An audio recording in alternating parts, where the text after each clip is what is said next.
दोस्तों, आज की इस क्लास में हम लोग कॉन्स्टिट्यूशन के शेड्यूल्स याद करेंगे, वो भी कॉमन सेंस के साथ और कुछ एडिशनल और इंटरेस्टिंग फैक्ट्स के साथ। आइए स्टार्ट करते हैं। देखिए, शेड्यूल 1 बात करता है स्टेट्स एंड यूटीज़ की। अगर हम 1 लिखते हैं ऐसे, तो कहीं ना कहीं अगर इसको हम ऐसे कर दो तो ये 4 भी होता है। तो शेड्यूल 1 और शेड्यूल 4 हम एक साथ पढ़ेंगे। शेड्यूल 1 बात करता है स्टेट्स एंड यूटीज़ की, और शेड्यूल 4 बात करता है allocation of seats in Rajya Sabha यानी कि काउंसिल ऑफ स्टेट्स।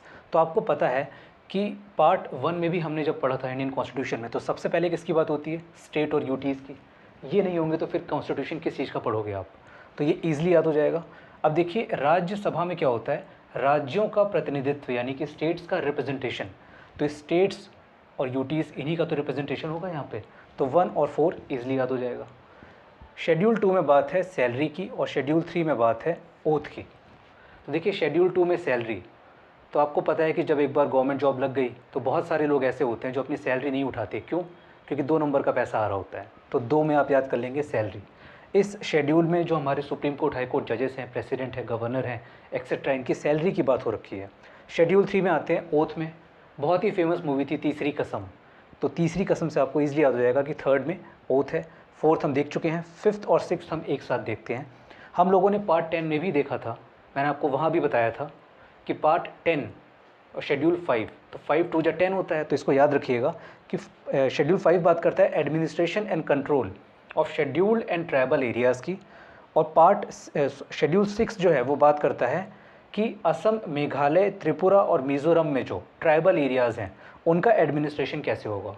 इसको याद कराने से पहले मैं आपको एक बहुत इंटरेस्टिंग चीज़ याद कराता हूँ। देखिए, हमें पता है कि हमारे जो नॉर्थ ईस्ट के स्टेट्स हैं वहाँ पे टोटल 7 स्टेट्स हैं, जिनको 7 सिस्टर्स भी कहते हैं, और साथ में एक सिक्किम को उनका ब्रदर भी कहते हैं, एग्ज़ाम में पूछा जाता है। तो ये 7 स्टेट्स आप कैसे याद रखेंगे? तो ये ऐसे हैं। नॉर्थ ईस्ट में मान लीजिए कि नॉर्थ ईस्ट का अगर ऐसे मैप मैं बना देता हूँ थोड़ा सा, तो यहाँ पे देखिए 3 स्टेट्स ऐसे हैं और 4 स्टेट्स ऐसे हैं। इनको हम कैसे याद करेंगे?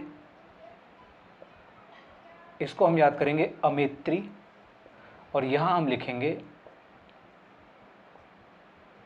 अनाममी। आप मेरा यकीन मानिए, अभी वीडियो आप पॉज करने के बाद इसको बस 3 बार दोहरा दीजिए, आप इसको कभी नहीं भूलेंगे। अमेत्री अनाममी, अमेत्री अनाममी, अमेत्री अनाममी। तो असम, मेघालय, त्रिपुरा और अरुणाचल प्रदेश, नागालैंड, मणिपुर और मिज़ोरम। तो ये जो 6th शेड्यूल में जो 4 स्टेट्स हैं, इसके लिए हमें क्या करना है? एल बना दीजिए, एल। तो एल बनाने पे क्या आ रहा है? अमेत्री और मिज़ोरम, यानी कि असम, मेघालय, त्रिपुरा और मिज़ोरम। आपको पता है, एक और एडिशनल फैक्ट मैं यहाँ पे बताता हूँ कि आपको पता होगा कि पहले हमारे यहाँ पे जो हाई कोर्ट है वहाँ पे नॉर्थ ईस्ट में, तो वो गुवाहाटी हाई कोर्ट में था। अब वहाँ पे 3 एडिशनल हाई कोर्ट भी बन गए। तो वो कहाँ कहाँ पे बने हैं? तो आप याद रखिएगा, ममेत्री, ममेत्री, मणिपुर, मेघालय और त्रिपुरा में। गुवाहाटी वाला भी है, लेकिन इन 3 का सेपरेट हाई कोर्ट हो गया है।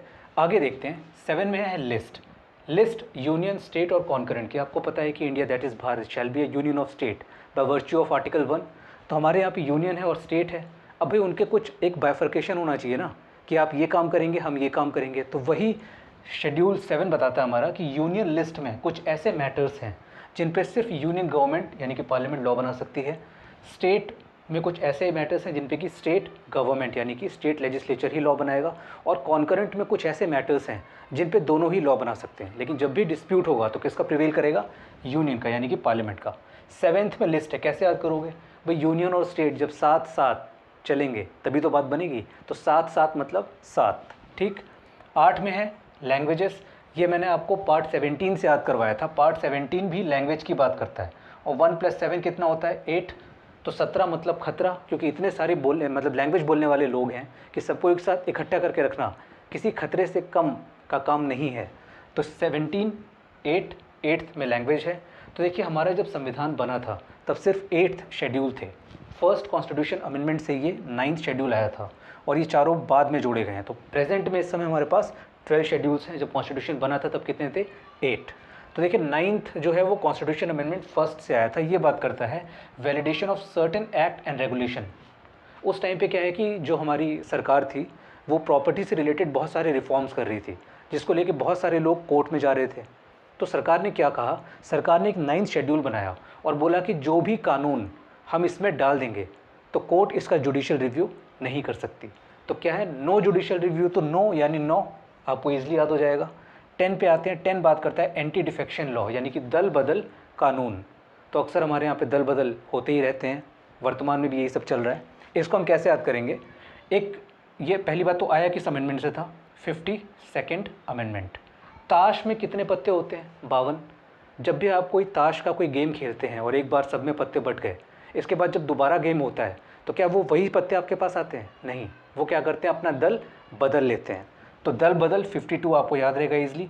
अब देखिए 10 क्या है, 10 को आप ऐसे भी याद रख सकते हैं कि एक दहला पकड़ गेम होता है, दहला मतलब 10, तो ये आपको ईजिली याद हो जाएगा 52nd अमेंडमेंट, ताश के पत्ते, और 10 यानी दहला पकड़।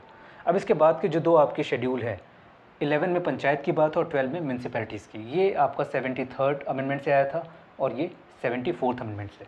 तो देखिए पंचायत एक चीज़ ही ऐसी है कि जब दो लोग मिलते हैं 1+1, तो कहीं ना कहीं क्या होता है, पंचायत ही होती है। और उसके अलावा अब जब पंचायत की बात आ गई तो ठीक उसके नीचे क्या आता है, म्यूनसिपैलिटीज़। तो ये आपका शेड्यूल 12 में दे रखा है। अब इससे रिलेटेड जहाँ भी आपको MCQ मिले, जाइए और लगाइए, और अगर एक भी MCQ आपसे गलत होता है तो मुझसे ज़रूर पूछिएगा। तब तक के लिए पढ़ते रहिए और अपना ख्याल रखिए।